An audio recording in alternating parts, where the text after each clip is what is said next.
So welcome everybody to another Behind the Theme. Today we'll be continuing our history of the world of Conan the Barbarian. And today's focus will be on the beginning of the end of the Hyborian Age. Now, at some point, Conan had become the king of the most powerful nation on earth, Aqualonia. 500 years after that glorious age, the Hyborian civilizations were swept away when their cultures were still in their prime. One indirect reason was the greed of Aqualonia. It expanded its empire, annexing Zingara, Argos, Ophir, as well as the western cities of Shem. This then forced Koth, Corinthia, and eastern Shem to pay tribute to Aqualonia to aid in its wars. Numidia, which had successfully resisted Aqualonia, drew Britannia, Zamora, and secretly Koth into an alliance against the western kingdoms. This would have proceeded had it not been for the kingdom of Turan in the east, reinforced by Hyrcanian adventurers sweeping to Zamora to war with the Aquilonians on the plains of Britannia. The Aquilonians won this battle and set the Turanians running back east. The back of the Numidian alliance was now broken, but the defeat of Turan showed all the true power of Aquilonia. Zamora was then conquered by Aquilonia, with soldiers quartered there. In the north, the Cimmerians were bickering with the North Hymir, the Bosonians, and the Picts. The Cimmerians even raiding into Aquilonia, but more so for plunder than conquest. The Picts at this time were growing in power when a Numidian priest of Mitra named Arus determined to convert the Picts. He was undaunted by the tales of what the Picts did to traders and explorers before him. The Picts had over the years benefited from contact with the Hyborians, but had always resisted contact, their divided clans keeping them from achieving anything beyond their borders.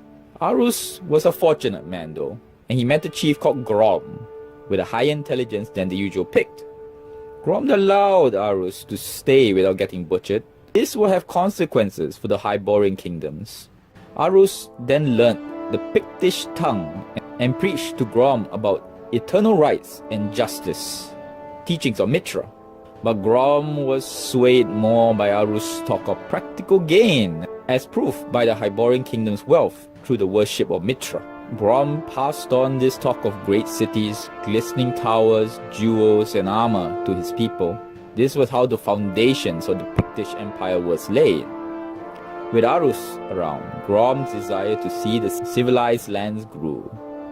At Grom's request, Arus took him and some of his warriors through the Bosonian marches, awing and shocking many of the civilians who lived around the area at the sight of the Picts in their land. From then on, the Picts traveled freely into Aquilonia. Arus thought he was converting the Picts heartily, as they listened to him without killing him with their copper axes. What Arus did not know was that they were more concerned with how to mine the vast deposits of iron in their hills and work them into weapons. With this, Grom conquered more and more of the other Pictish tribes. The Aquilonians, occupied with the expansion and occupation of the east and the south, paid no heed to the western threat. In fact, more and more Picts joined the Aquilonian army as mercenaries, and having learned their strategies and tactics of civilized warfare, they would return to their homeland with more contempt for civilization due to their familiarity with it. Grom, on the other hand, became chief of chiefs of the Picts, the nearest thing they had to a king in 1,000 years. But Grom had waited long to achieve this and was well past middle age. Arus then saw fully his mistake, that he had only reached the pagan's greed, not soul, and in trying to undo his work, was killed by a drunken Pict. Grom, though, was not without gratitude for Arus, and had the killer's skull set on Arus's carrion.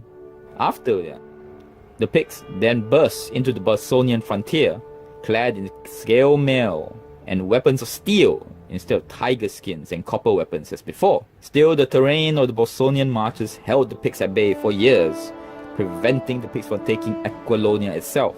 So that is the beginnings of the end of the Hyborian Age.